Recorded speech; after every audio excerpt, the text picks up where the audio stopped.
Perhaps some context and background might set things right. So one, in terms of my origins, I come from a very orthodox South Indian Tamilian Brahmin family, and Tamrams as we're called, and we're kind of well known apparently for academics and stuff. And certainly my dad was quite fixated on that. And it was one of those things where you're supposed to come in the top three in class, or ideally top number one, and so on and so forth, right? So I did pretty okay. I actually, it was one of those things where I think I remember once coming home with 97 on 100 in maths, really being happy, and my dad whacked me three times for the 3 marks I didn't get, right? Uh, so anyway, I remember I think I topped the state in my 10th, and did pretty well in my 12th too, and got into engineering, so on and so forth. It was one of those pretty logical things. We didn't have much choice back then. I think the entire logic was that if you're good at science and math, you're lucky because you get to choose between engineering and medicine. If you're good at math but not science, you go to economics or commerce. If you're good at science but not maths, you become a doctor. And not good at maths, not good at science, we need to find you somebody rich to marry. So those were the only kind of options that we had back then. Anyway, I think I was okay in math and science. I was given a choice, and I kind of, without really thinking too much, took engineering, only because I figured that medicine was not for me, not from any particular love of one or the other. Uh, got into engineering, and then figured out about a year into it that I had zero interest in the stuff that was being taught. I had no interest whatsoever, right? So this was crazy. And I think it was one of those random days when I was sitting down listening to my uncle's record player, and he had this album, or actually there was this album at home which was Pink Floyd's Dark Side of the Moon, and I was playing this one song time again and again. It was if you know the song, it was something like taking away the moments that make up a dull day. You fritter and waste your hours in an offhand way, kicking around on a piece of ground in your hometown, uh, you know, and so on and so forth. And it was all about hanging on in quiet desperation. That's the English way. And I said, no, that's the Indian way. So kicking around in your hometown, waiting for something. That was exactly me. I was in a small town, Hyderabad. I didn't know what to do. And I said, you know what? I don't know what I want to do, but I know what I don't want to do.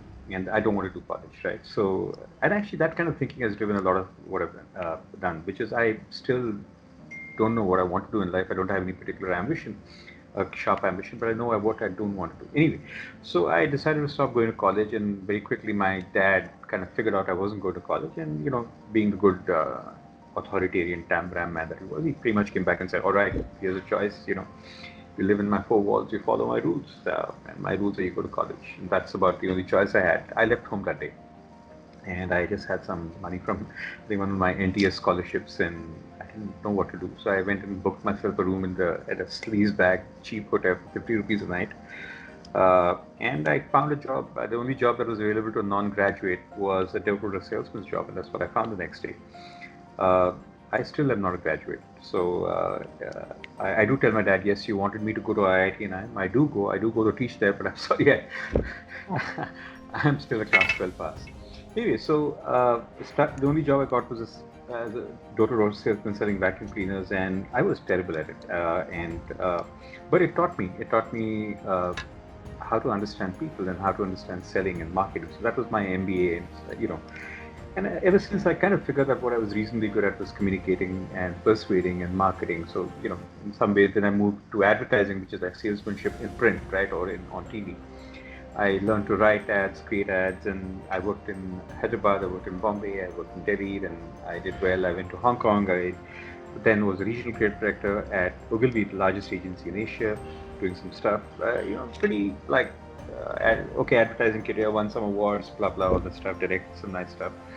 And my first kind of bit of deviation or aberration was I'd come back to India from Hong Kong on one of my I think biannual visits, and figured that MTV had launched there and was doing a pretty shitty job. And I don't know, I think one of those complete fits of arrogance, when I went back to Hong Kong, I picked up the phone, called MTV in Hong Kong, said, can I speak to who is and head of, who runs the channel? And poor Chinese receptionist put me through to some American guy, and I said, look, I don't know who you are.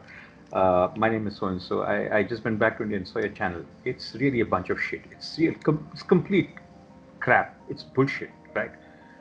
And the guy said, "Oh, okay, why didn't you come and tell me about it?" Right? So I made an appointment to go see him, and I just told him why I thought, by this time it was more like, okay, what am I supposed to do? So when I met him, and he says, "Okay, I agree with you. Now tell me what to do." And sure enough, I had no solutions. I said, "Okay, I'm going to come back." So I went back, called a friend of mine, and we said, "Okay, this is how we need to reach the channel." And one of the things that we did was we said, talk in the language of the people. Let's talk in English. Don't talk in English. Don't talk in Hindi. Talk the language of the street.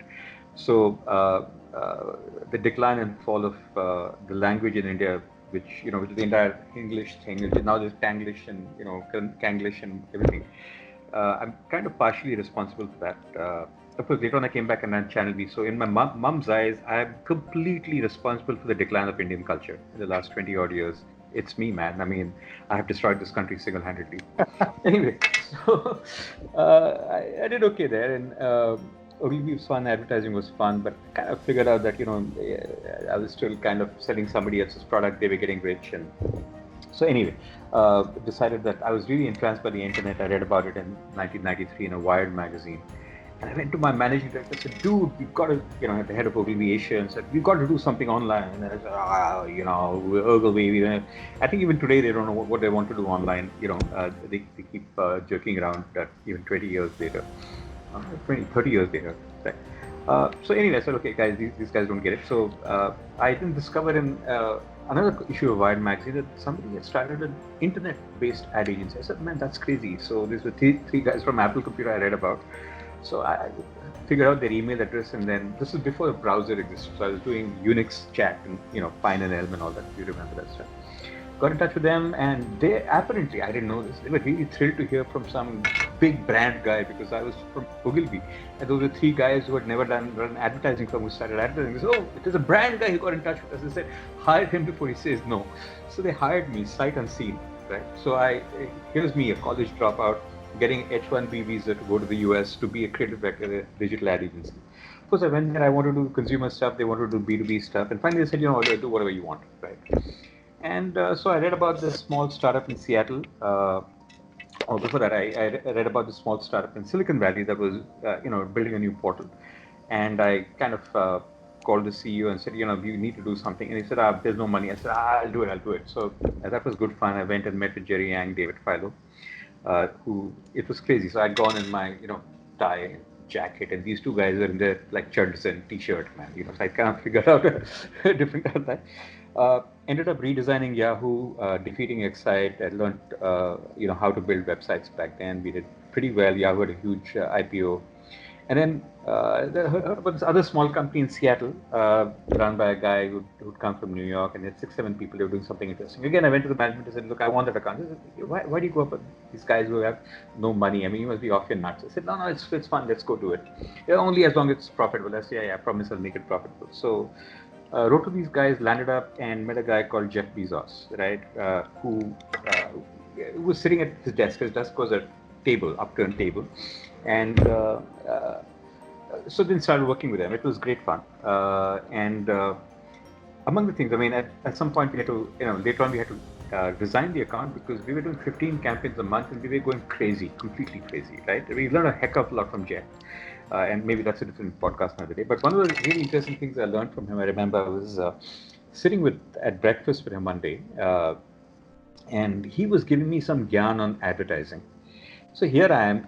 By then I had probably spent, I think, 10, 12, 14 years in advertising. And here's a guy who had spent 2 months in the business telling me, and he was actually talking sense. So finally I looked at him and said, "Jeff, how the hell do you know this stuff?"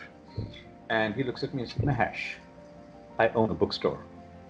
And then I understood what he meant was that whenever he didn't know something, he bought every damn book on the subject, read it, and then he became the gyani on it and gave everybody gyan on it, right? So I thought that was a really nice thing. So that told me immediately that, if this dude who's a computer programmer can learn more about advertising than most of the people very quickly by reading books, maybe it's all right to be a college dropout and do whatever. So anyway, so I helped design the Amazon website, launch it, and so on and so forth. And long story short, my agency went public. We did well. I joined a e-com startup in Seattle, which did well. We got acquired by Intel. I had no desire to work with Intel, even though it would make my damn grandparents' dream come true Yo, I can tell. I said, no, no. I broke their heart again, and I got hired out of there to come back to India to run the rival to MTV channel called Channel V, and I came back as a CEO. And of course, I did lots of stuff there on Channel V that that it launched a lot of products, TV channels, etc. Double the share, cut the losses, etc. Till it was acquired by Star TV. By which time I was investing in startups, so I learned a little in the US on how to mentor and guide startups. And as a bit of a marketing guy, I still think I'm a bit of a marketing guy. I still, one of my big more fun investments. It doesn't make me a lot of money, but it's profitable, etc. Is a marketing firm called Pinstorm, which is I think India's larger digital marketing firms, and I just get involved because I love that stuff. So I'm a marketer, and I've not had a straight life, dude. I mean, if you're looking for a straight, narrow career path, guess what? I've directed films that have won me some stuff at Cannes. I've won a Best Director. Not too many people have won a Best Director, Best Venture Capitalist, and have launched satellites. So, what can I tell you? I have zero career path. So it's like being Brownian motion in some random sort of a way. But it's been good fun, and I hope to have a lot more fun going forward.